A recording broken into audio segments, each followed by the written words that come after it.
شہریوں کو غازیوں کو شہسواروں کو سلام، شہریوں کو غازیوں کو شہسواروں کو سلام۔ بسم اللہ الرحمن الرحیم۔ سقوط ڈھاکہ اور سانحہ مشرقی پاکستان کے حوالے سے ہمارا تجزیے کا سلسلہ جاری ہے۔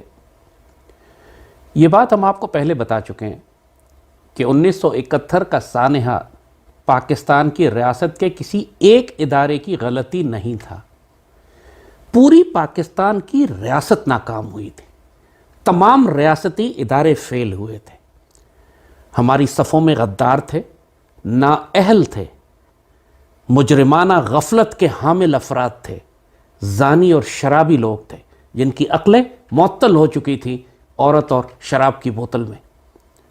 اور ایسے میں جب دشمنوں کی جانب سے ایک بھرپور تیاری کے بعد، جو تقریباً 10 سال تک وہ تیاری کی گئی، جب دشمن نے ایسے موقع پر ایسی قیادت کی موجودگی میں جب پاکستان پر حملہ کیا، تو پھر ظاہر بات ہے کہ ریاست پاکستان مکمل طور پر شکست کھا گئی۔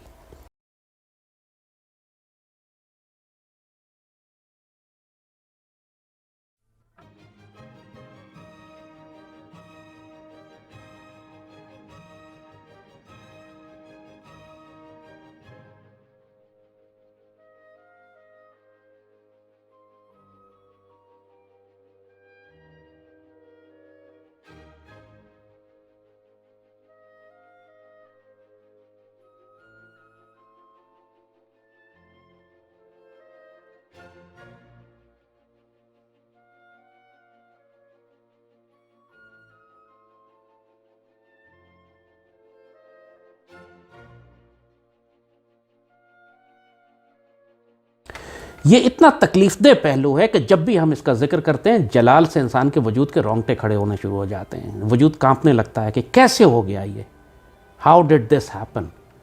ریاست تھی، ادارے تھے، صدر تھا، عدلیہ تھی، میڈیا تھا، علماء تھے، ISI تھی، فوج تھی، انٹیلیجنس تھی، اس کے باوجود اتنی شرمناک، جن کو میں غلطیاں نہیں کہوں گا، غداریاں۔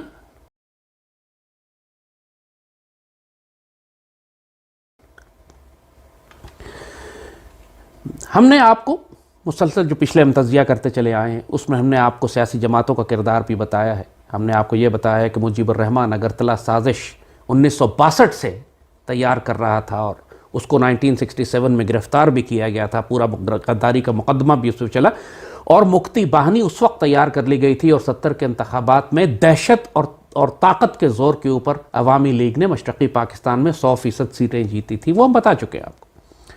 ہم آپ کو یہ بھی بتا چکے ہیں کہ ذوالفقار علی بھٹو کی غداریاں کیا تھیں۔ اس نے پاکستان کی ریاست کو توڑنے کے لیے جنون کی حد تک اس شخص کو تھا کہ میں نے وزیر اعظم بننا ہے، اور اس بات کے باوجود کہ اس نے ایک قلیل تعداد میں 60 سیٹیں صرف لی تھیں اور 181 سیٹیں مجیب کی تھی، قلیل تعداد کے باوجود اس نے ایک دھمکی لگائی پاکستانی ریاست کو اور MNAs کو کہ جو مشرقی پاکستان میں اجلاس میں شرکت کے لیے جائے گا میں ٹانگیں توڑ دوں گا، اور ادھر تم ادھر ہم۔ اس کا بھرپور کردار تھا پاکستان کو توڑنے میں، کیونکہ وہ وزیر اعظم بننا چاہتا تھا اور کسی صورت میں وہ اقتدار شیئر نہیں کرنا چاہتا تھا۔ Ali Bhutto, head of the People's Party, is West Pakistan's leading politician and a possible prime minister in any future civilian government. Before full-scale war broke out, we asked him what chance he saw of a peaceful settlement. I would say that the only chance is for a peaceful settlement. I don't think that in the context of our present dispute and the problems between India and Pakistan, that war can be an answer. Although in other situations, war has been an answer on occasions. But in our present situation, I don't think that an all-out war would be an answer to our problems. مگر اس کے علاوہ ہم نے جہاں یہ ذکر کیا کہ ہماری پاک فوج سب سے زیادہ جانباز اور دلیر فوج تھی جو مشرقی پاکستان میں دشمن کے گھیرے میں آئی ہوئی تھی، اور اس چھوٹی سی فوج کو 32,000 کی فوج کو ہم نے 5 لاکھ دشمن اور مکتی باہنی کے گریلوں کے سامنے چھوڑ دیا تھا، اور ابینڈن کر دیا، مرنے کے لیے بیچاروں کو چھوڑ دیا۔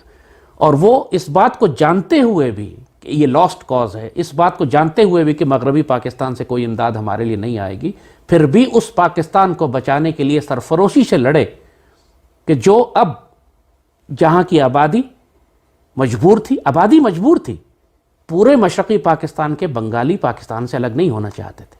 وہ صرف ایک محدود مسلح گروہ تھا مکتی باہنی کا, جس میں آدھی تعداد بھارتی فوج کی تھی براہ راست, اور عوامی لیگ اور مجیب الرحمان کہ جو طاقت اور دہشت کے زور کے اوپر انہوں نے پوری ریاست کو ہائی جیک کیا ہوا تھا. جیسے کراچی میں آپ ایم کیو ایم کو دیکھتے ہیں, سارے کراچی والے تو دہشت گرد نہیں ہیں, ایم کیو ایم دہشت گرد ہے, الطاف حسین دہشت گرد ہے. اسی طرح پیپلز پارٹی, سارے سندھی تو کرپٹ نہیں ہیں, سارے سندھی تو پاکستان دشمن نہیں ہیں, لیکن زرداری ہے. سارے پنجابی تو پاکستان توڑ کر گریٹر پنجاب نہیں بنانا چاہتے, لیکن نواز شریف بنانا چاہتا ہے. ہماری سیاسی جماعتیں غدار ہیں, جو کہ یہی حال ہمارا 71 میں تھا.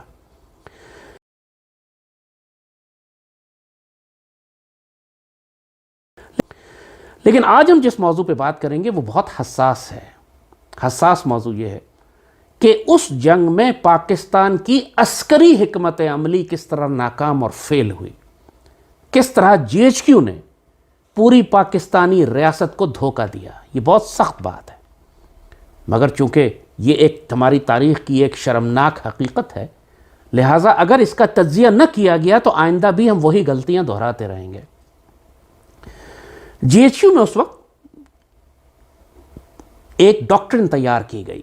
یہ مجھے نہیں معلوم, تاریخ خاموش ہے اس حوالے سے, فوج میں کبھی بات نہیں ہوتی کہ یہ ڈاکٹرن 60s میں بنی, 70s میں بنی, بنانے والا کون تھا, جس کا نام یہ تھا کہ defence of east lies in the west, یعنی مشرقی پاکستان کا دفاع مغربی پاکستان میں کیا جائے گا.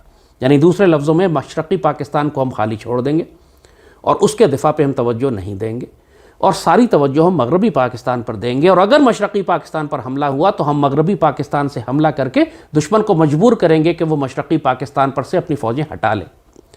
یہ ایک اتنی جاہلانہ, اتنی بے وقوفانہ, اتنی ذلیل ڈاکٹرن تھی. یعنی انٹلیکچولی, اسٹریٹجیکلی, ملیٹریلی کوئی پاسبلٹی نہیں تھی کہ یہ چیز امپلیمنٹ کی جا سکتی.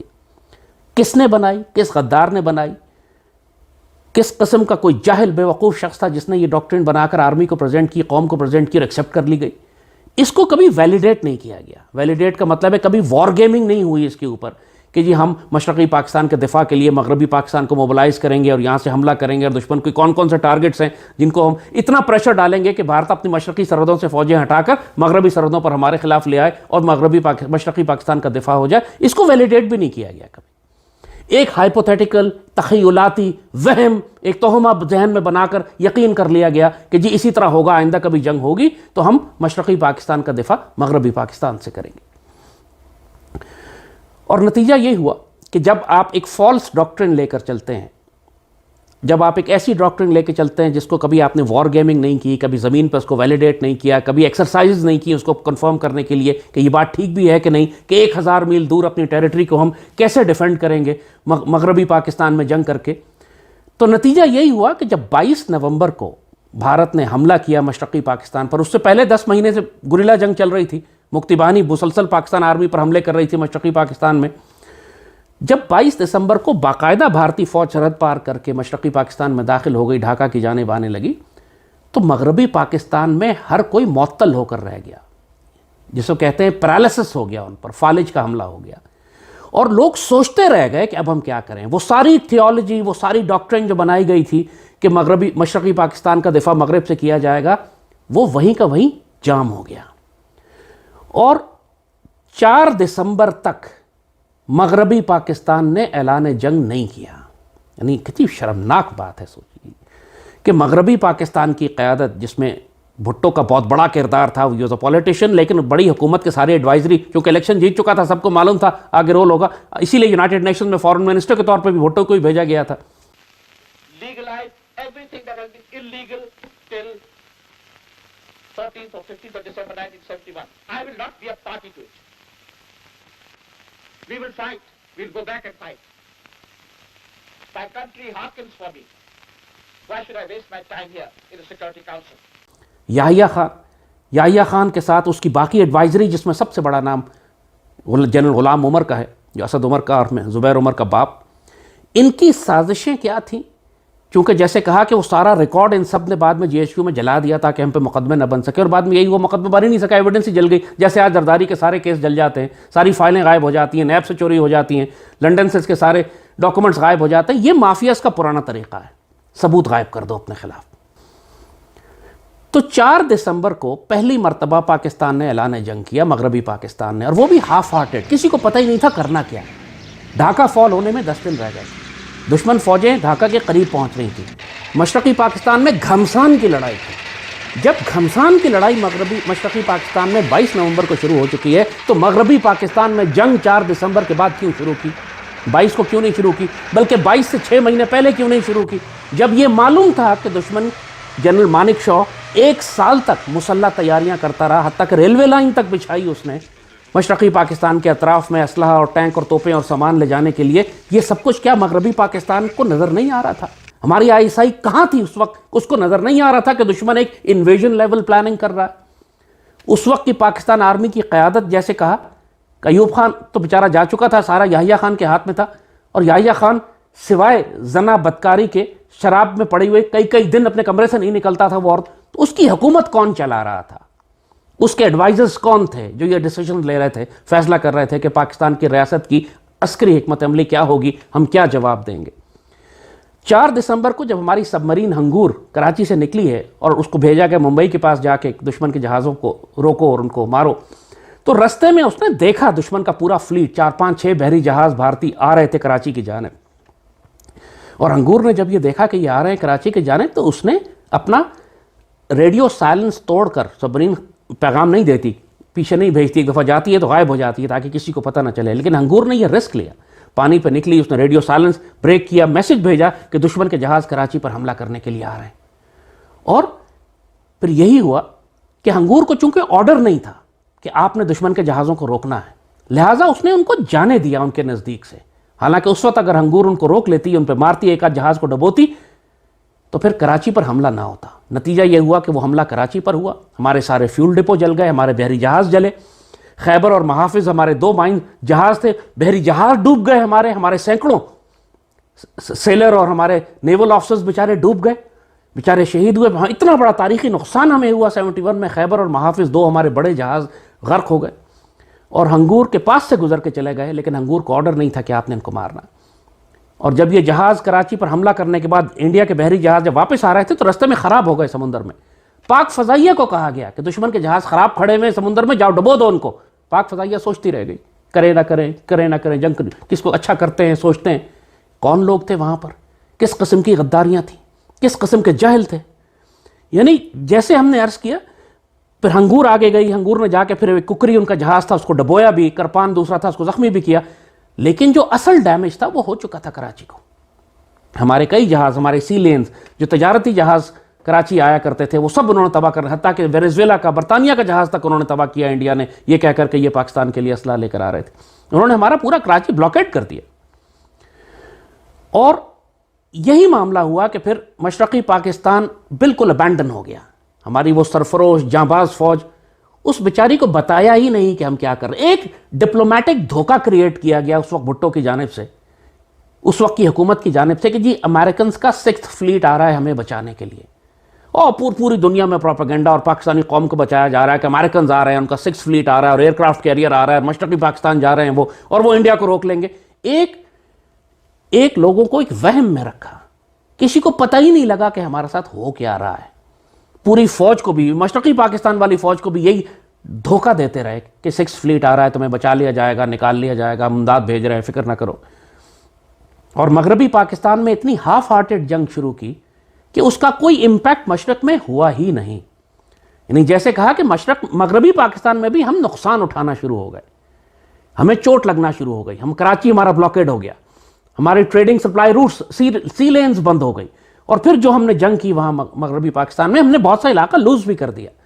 دشمن کو کوئی امپیکٹ نہیں ہوا کیونکہ تیاری تھی ہی نہیں، پلاننگ ہی نہیں تھی کہ ہم نے کون سے ٹارگٹس کو ہٹ کرنا ہے۔ جنگ اچانک شروع ہوئی تھی ٹوٹل پورا کرنے کے لیے کہ بعد میں کہہ سکیں کہ جی ہم نے بھی کچھ کیا، کیونکہ جیسے کہا کہ وار ڈاکٹرن اس پر ہم نے ویلیڈیٹ تو کیا نہیں تھا، کبھی ایکسرسائز تو کی نہیں تھی، ٹارگٹ تو ڈیفائن نہیں کیے تھے۔ اور 22 کو جنگ شروع ہو چکی ہے مشرقی پاکستان میں، تو آپ 4 دسمبر تک رکے کیوں رہے مغرب میں؟ آپ نے 6 ماہ پہلے کیوں نہ جنگ شروع کر دی؟ تو میں نے یہی عرض کیا کہ یہ عسکری سطح کے اوپر بھی ہمارا اتنا بڑا فیلئر تھا۔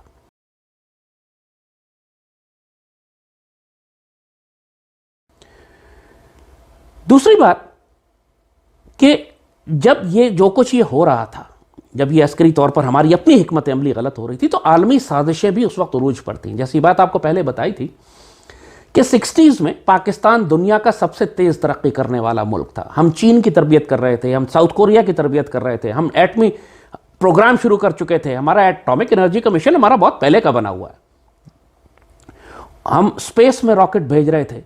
پاکستان اس وقت ٹینک اور ڈیزل انجن بنانے جا رہا تھا. ہم دنیا کے مطلب اس وقت کراچی کے بارے میں یہ بات ہوتی تھی کہ یہ 80 میں 80 میں اگر اسی طرح چلتا رہا تو 80 کی دہائی میں نیو یارک اور لنڈن کو کراس کر جائے گا. تو ایسے میں جو ویسٹرن ورلڈ تھی, اسرائیلی لابی تھی, انہوں نے یہ فیصلہ کیا تھا کہ پاکستان کی اس ترقی کو ہر حال میں روکنا ہے. اور پاکستان کی جو کیپٹلسٹ اکانومی بلڈ ہو رہی تھی, 22 بڑے خاندانوں کا نام لیا جاتا تھا, بڑے بڑے انڈسٹریلسٹ تھے, میمن بزنس مین تھے, انٹرپرنرز تھے, جو پاکستان بنتے وقت پاکستان آئے تھے اس لیے قائد اعظم کے کہنے کے اوپر کہ پاکستان کو انہوں نے آ کے بلڈ کرنا ہے. قائد اعظم جن کو لے کر آئے تھے, ان ساری بڑی بڑی فیملیز, آدم جیز اینڈ بھوانیز, اور یہ ماشاءاللہ کراچی کی ساری بڑی بڑی میمن فیملی, داؤد گروپ, اور یہ ان ساروں نے مل کر بڑی بڑی انڈسٹریز لگائی تھی پاکستان میں, مشرقی پاکستان میں بھی اور یہاں بھی. ان ساروں کے خلاف بھٹو نے ایک پروپیگنڈا شروع کیا کہ 22 بڑے خاندان جو پاکستان کو لوٹ کے کھا گئے. تو پاکستان کی انڈسٹریل ڈیولپمنٹ کو تباہ کرنے کے لیے بھٹو کو سلیکٹ کیا گیا کہ تم نے اس کو شخص کو پاور میں لایا جائے گا, اور پاور میں لانے کے لیے پہلے ایوب کو ہٹانا ضروری ہے, پھر پاک فوج کو بے عزت کرنا ضروری ہے, پھر پاکستان کو توڑنا ضروری ہے, پھر بھٹو کو لانا ضروری ہے, اور پھر نیشنلائزیشن ہوگی, جس کا مطلب ہے ساری پرائیویٹ انڈسٹری کو وہ سمیٹ کے اپنے پیپلز پارٹی کے کمینے جیالوں کو دے دے گا, جو 3 ہفتے کے اندر اس کو کھنڈر بنا کے واپس کر دیں گے. اور یہی ہوا ایگزیکٹلی. 1997 میں ایک سوویٹ KGB کا ایجنٹ مر گیا, اس سے پہلے وہ ڈیفیکٹ کر کے آ گیا تھا امریکہ میں, یوری بیزمنوف. میں آپ کو ریکمینڈ کروں گا کہ آپ اس کا نام گوگل کریں, یوٹیوب پہ اس کی ویڈیوز ابھی بھی پڑی ہوئی ہیں. یوری بیزمنوف, وہ جب 71 ہوا اس وقت وہ سوویٹ ایمبیسی انڈیا میں تھا, دہلی میں, اور اس نے اپنے انٹرویو میں بعد میں بتایا کہ جتنے بھی یہ عوامی لیگ کے لوگ تھے, عوامی لیگ کی لیڈرشپ تھی اور اس کے مکتی باہنی کے کیڈرے تھے, ان سب کی تربیت ماسکو اور تاشقند میں ہوتی تھی. وہاں پہ ان کو مسلح تربیت دی جاتی تھی, نظریاتی تربیت دی جاتی تھی, پھر ان کو انڈیا لایا جاتا تھا, پھر انڈیا کے رستے گزر کے یہ مشرقی پاکستان جاتے تھے. اور اس نے بڑا واضح طور پر سمجھایا, بڑا بتایا حیرت انگیز طور پر, کہ مشرقی پاکستان کو توڑنے میں براہ راست سوویت یونین کا دخل تھا. اور سوویت ایمبیسی جو ڈھاکہ میں تھی, جو کانسولیٹ تھا ان کا, وہ باقاعدہ ڈپلومیٹک بروشرز اور بکس کے نام کے اوپر کارٹن پہ کارٹن, کریٹ پہ کریٹ منگوا رہی تھی, اور ان میں اسلحہ کلاشنکوف رائفلیں تھیں جو ڈھاکہ پہنچ رہی تھیں. سوویت یونین پہنچا رہا تھا یہ.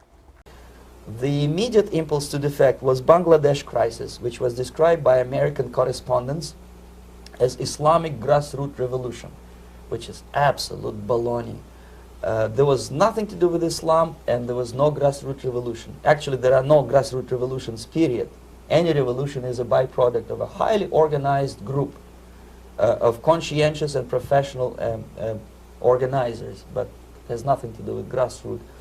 In Bangladesh, it was nothing with grassroots. Most of the Awami League party members, Awami League means People's Party, were trained in Moscow in the High Party School. Most of the Mukti Fauj leaders, Mukti Fauj in Bengali means People's Army, same as SWAPO and all kind of liberation armies all over the world, the same bunch of useful idiots. They were trained at Lumumba University and various centers of the KGB in Simferopol, in Crimea and in Tashkent.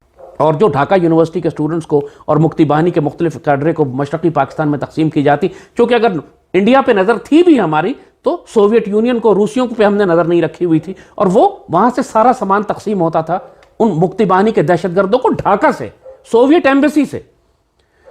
اور یوری بیزمنوف نے یہ بات بتائی کہ مشرقی پاکستان میں کوئی grass root movement Pakistan کے خلاف نہیں تھی. اس نے کہا کوئی گراس روٹ نہیں تھی, ہم نے ایک مسلح دہشت گرد گروہ بنایا تھا جو طاقت پہ زور پہ لوگوں کو چپ کراتا تھا, جو مارکسسٹ لیننسٹ تھے, جو سارے ہائی پارٹی سکول میں تاشقند اور ماسکو کے ٹرینڈ تھے, اور ان کو ہم نے لانچ کیا تھا پاکستان کے خلاف بھارت کے تھرو. اور کہتا ہے جب اس نے ڈیفیکٹ کیا تو اس نے کہا میں نے یہ بات CIA کو بتائی آ کے, اور CIA ہنس پڑی اس کے اوپر اور کہتی ہے you been watching too many James Bond movies. CIA کو پتا تھا کہ مشرقی پاکستان میں کیا ہونے جا رہا. پاکستان کو توڑنے کا فیصلہ KGB اور CIA دونوں کا تھا, اور دونوں نے اپنے ایسٹس تیار کیے تھے. KGB کا ایسٹ, را کا ایسٹ شیخ مجیب الرحمان تھا, اور CIA کا ایسٹ بھٹو اور جنرل غلام عمر جیسے لوگ تھے جو مجیب کے بالکل اطراف میں بیٹھے نیشنل پالیسیز بنا رہے تھے اس وقت. اور اس ساری صورتحال میں ریاست پاکستان اس قدر مفلوج ہو چکی تھی، جیسے کہا کہ خود میدان جنگ میں ایسے فیصلے کیے جا رہے تھے کہ انسان ناقابل یقین حیرت میں چلا جاتا ہے کہ کیسے ممکن ہے کہ اس قدر بڑی غداری یا حماقت یا جہالت پاک آرمی کی طرف سے، فضائیہ کی طرف سے یا نیوی کی طرف سے ہو سکے. جیسے کہا کہ جس طرح وہ راشد منہاس تھا، راشد منہاس کا جو انسٹرکٹر تھا وہ پی ایف کا، پاکستان ایئر فورس کا آفسر تھا، اس نے دھوکہ دے کے راشد منہاس کے جہاز میں بیٹھا اور اس کو اغوا کر کے انڈیا لے جانا چاہ رہا تھا. اب آپ کس پہ اعتبار کریں گے جب خود پاک فوج کے اندر جو آپ کے بنگالی آفسرز ہیں وہ بغاوت کر چکے ہیں، یا اگر سرو بھی کر رہے ہیں تو ان کی نیتیں، ان کی لائلٹی ساری کی ساری مشرقی پاکستان سے الگ ہو کے اب وہ مکتی باہنی کے ساتھ اور انڈیا کے ساتھ مل چکی ہے جا کے. تو یہ سارے کے ساتھ اسی وجہ سے بہت بعد میں جا کے مغربی پاکستان میں جو بنگالی آفسرز تھے ان کو گراؤنڈ کر دیا گیا تھا، سب کو اپنے گھروں میں بند کر دیا گیا تھا. ایون اس کی وجہ سے بہت سارے محب وطن بنگالی افسروں کو بھی نقصان پہنچا. جس طرح امام عالم صاحب تھے، ان کو بھی بہت عرصے تک 71 کی جنگ میں فلائنگ نہیں دی گئی کیونکہ وہ بنگالی تھے اور یہ خیال تھا کہ شاید یہ کہیں اس راشد منہاس کے انسٹرکٹر کی طرح کہیں جہاز اڑا کے انڈیا نہ چلے جائیں. اتنی کنفیوژن تھی کہ آپ کو محب وطن اور غدار کا فرق ہی نہیں پتہ چلتا تھا. اب سوچیں کیا حالات تھے. مشرقی پاکستان میں 22,000 پاکستان آرمی یونٹس جو بنگالی تھیں بغاوت کر کے مکتی بانی سے مل گئیں. اپنے سارے انہوں نے مغربی پاکستان سے تعلق رکھنے والے افسروں اور جوانوں کو شہید کر دیا، ان کی فیملیز کو مار دیا. جنرل ضیاء الرحمان جو بعد میں انڈیا کا، اس وقت میجر ضیاء الرحمان تھا جو بعد میں بنگلہ دیش کا پریزیڈنٹ بنا، اس نے اپنے کمانڈنگ آفسر کو سر پہ گولی ماری اپنے گھر میں، اپنے گیسٹ ہاؤس میں لے جا کے. پاکستان سے تعلق رکھنے والا گھر بلایا، سر پہ گولی ماری اس کے. بعد میں اللہ کا کرنا ایسا ہوا کہ خود ضیاء الرحمان کی اپنی فوج نے اس کے سر پہ گولی ماری اسی ریسٹ ہاؤس میں جہاں اس نے پاکستانی افسر کو شہید کیا تھا. فطرت کا مکافات عمل اسی طرح اس پر ہم آئیں گے انشاءاللہ کہ کس طرح اللہ تعالیٰ نے انتقام لیا ان تمام لوگوں سے جنہوں نے پاکستان کو توڑا.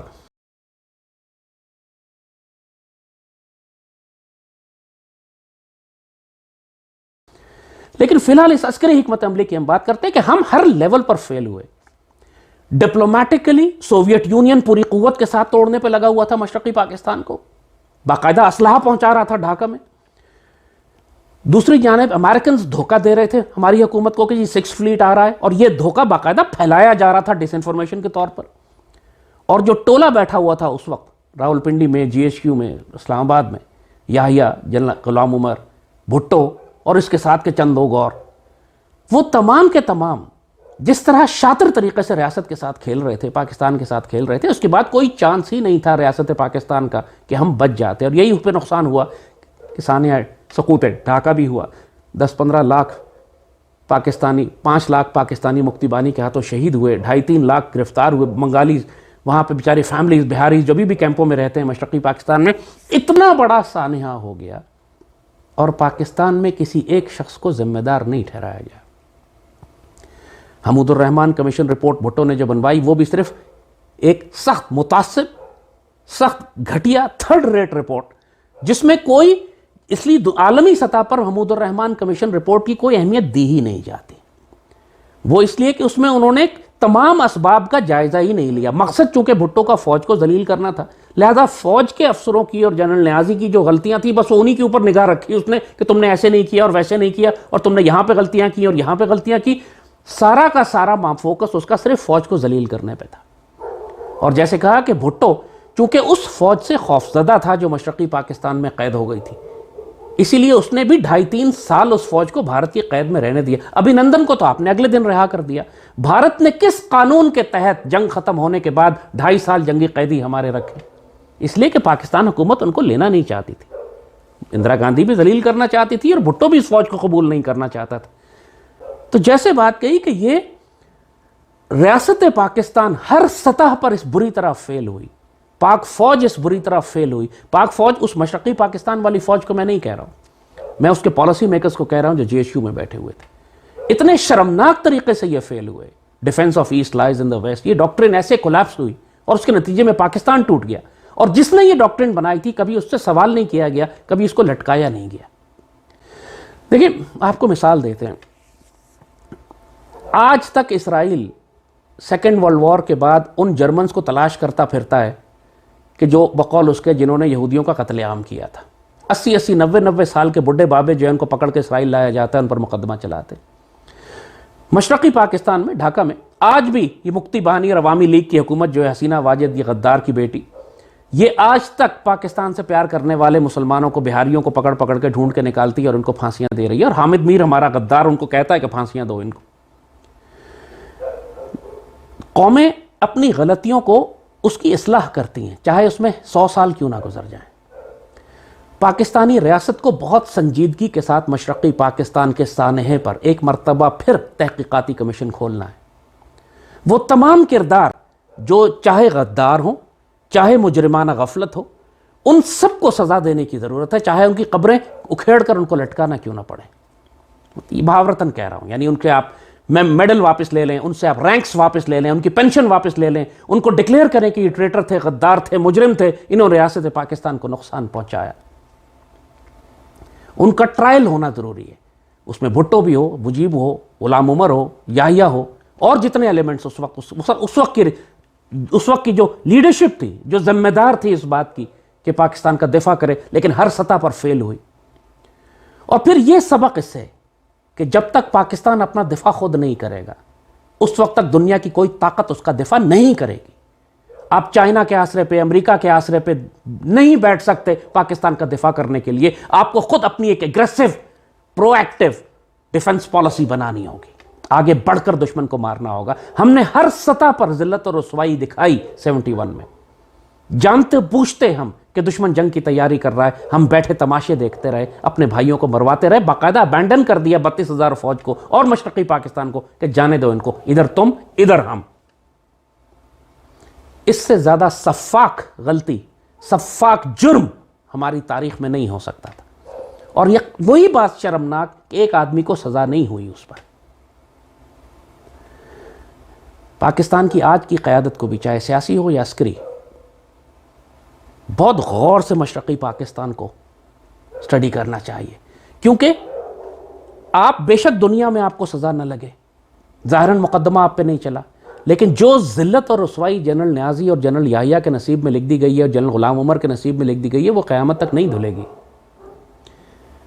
ان کو ہر سانس پر بد دعائیں ملتی ہیں، دنیا اور آخرت میں ذلیل و خوار و رسوا ہیں، چاہے دنیا میں مقدمہ ان پہ نہ چلا اور ان کو پینشن بھی مل رہی ہے اور بڑے عزت سے وہ رہ بھی رہے ہوں گے اپنے وقت میں، لیکن جو ذلت اور رسوائی انہوں نے دنیا اور آخرت میں کمائی ہے وہ کبھی دھلے گی نہیں ان کے اوپر سے۔ نیازی کی تصویر پورے ہندوستان کے اندر ہمیشہ جب پاکستان کی بے عزتی کرنا چاہتے ہیں دشمن تو نیازی کی وہ تصویر لگاتے ہیں ہتھیار ڈالتے ہوئے۔ تو پاکستان کی قیادت کو سمجھنا چاہیے مکافات عمل بہت سخت ہوتا ہے، تم دنیا کی عدالت سے بچ بھی جاؤ اگر تو اللہ کی عدالت بڑی سخت ہے، وہ صدائے خلق جو ہے وہ نقارہ خدا بن جاتی ہے۔ عوام الناس جو بات کہتے ہیں پھر وہ اللہ کی طرف سے حقیقت کا بیان ہوتا ہے عوام الناس میں، قوم میں۔ تو آج آپ جو فیصلے کریں گے، بے شک آپ کا مقدمہ دنیا میں چلے یا نہ چلے، لیکن قیامت تک آپ کی ریپوٹیشن وہ بنے گی کہ آپ نے پاکستان کے ساتھ کیا کیا۔ اس پاک سرزمین سے جس نے خیانت کی، اللہ نے اس کو دنیا اور آخرت میں رسوا کیا۔ 71 میں پاک فوج بھی فیل ہوئی، پاک فوج کے پالیسی میکرز فیل ہوئے۔ میں بار بار ایمفسائز کر رہا ہوں کہ مشرقی پاکستان والی فوج ہماری جو تھی سب سے شیر اور دلیر فوجی تھے، اور ان جانبازوں کو ہم نے میدان جنگ میں بھیج کر چھوڑ دیا بیچاروں کو شہید ہونے کے لیے اور قید ہونے کے لیے، رسوا ہونے کے لیے، اور ذلیل کرتے رہے 50 سال۔ لیکن جو اصل ڈیسیجن میکرز تھے GHQ کے، یحییٰ اور اس کی ٹیم، ان کو کچھ نہیں کہا گیا۔ ریاست نے باقاعدہ سرکاری اعزاز کے ساتھ ان کو دفن کیا، حالانکہ ان کو تو استغفر اللہ لٹکا کے گندے نالے میں پھینک دینا چاہیے تھا، کہ جن کی وجہ سے پاکستان کو یہ نقصان ہوا۔ اور سربراہان وقت کے لیے بہت ضروری ہے کہ باکردار ہوں، نگاہ بلند ہو، سخن دل نواز ہو، جاں پرسوز ہو، نرم دم گفتگو ہوں، گرم دم گفتگو ہوں، پاک دل و پاک باز ہوں، یحییٰ خان کی طرح زانی شرابی نہ ہو جو جنرل رانی اور نور جہان کے ساتھ بند کمروں کے اندر ہفتوں گزار دیتا ہے، اور جب باہر پاکستان ڈوب رہا ہوتا ہے اور یہ اپنی عورت اور شراب کے نشے میں۔ یہ حقیقت ہے ہماری تاریخ کی، کوئی تہمت یا الزام نہیں ہے۔ استغفر اللہ العظیم، حکمرانوں کی ایسی ناپاکی کی وجہ سے پھر اس قوم کو یہ ذلت اور رسوائی اٹھانی پڑی۔ دشمن ایک مرتبہ پھر 71 دہرانا چاہتا ہے۔ آج پاکستان کی ساری سیاسی جماعتوں میں غدار بھرے ہوئے ہیں۔ ایک مکتی بانی تھی، آج 10 مکتی بانی ہیں۔ ایک عوامی لیگ اور مجیب الرحمان تھا، آج 10 ہیں پاکستان میں، اور ریاست پاکستان وہی غلطیاں کر رہی ہے جو 71 میں کی تھی۔ مجھے بہت زیادہ خوف ہے کہ اللہ نہ کرے کوئی سانحہ نہ ہو جائے، اور دشمن اسی طرح جنگی تیاریاں کر رہا ہے جیسے 71 میں اس نے کی تھی، اور ریاست اسی طرح خوفزدہ، گھبرائی ہوئی اور پیرالسس کا شکار ہے جیسے 71 میں تھی۔ ہم یہ سیریز کر ہی اسی لیے رہے ہیں کہ بڑوں نے کہا ہے کہ جو قوم اپنی تاریخ سے سبق نہیں سیکھتی اس کا جغرافیہ تبدیل ہو جاتا ہے. انشاءاللہ اس پاکستان کا جغرافیہ اب تبدیل ہوگا، لیکن وہ پھیلے گا، بڑا ہوگا، چھوٹا نہیں ہوگا. لیکن اس کے لیے لیکن اگر ہم نے اپنے اعمال کو درست نہیں کیا تو پہلے ہمیں بہت مار پڑے گی. ہم صرف یہ چاہتے ہیں کہ اس قوم کو مار نہ پڑے، ورنہ جو تقدیر اللہ نے لکھ دی ہے وہ تو ہو کر رہے گی. اس پاکستان نے پھیلنا ہے، بڑے ہونا ہے، غزوہ ہند بھی ہونا ہے، دشمن نے ذلیل بھی ہونا ہے، اور وہ چمن ایک مرتبہ پھر معمور ہوگا نغمہ توحید سے. لیکن جو ذلیل و خوار اور کمینے حکمران پاکستان میں بستے ہیں سیاسی جماعتوں میں، پالیسی میکرز، اللہ ان کو ذلیل کر کے رہے گا.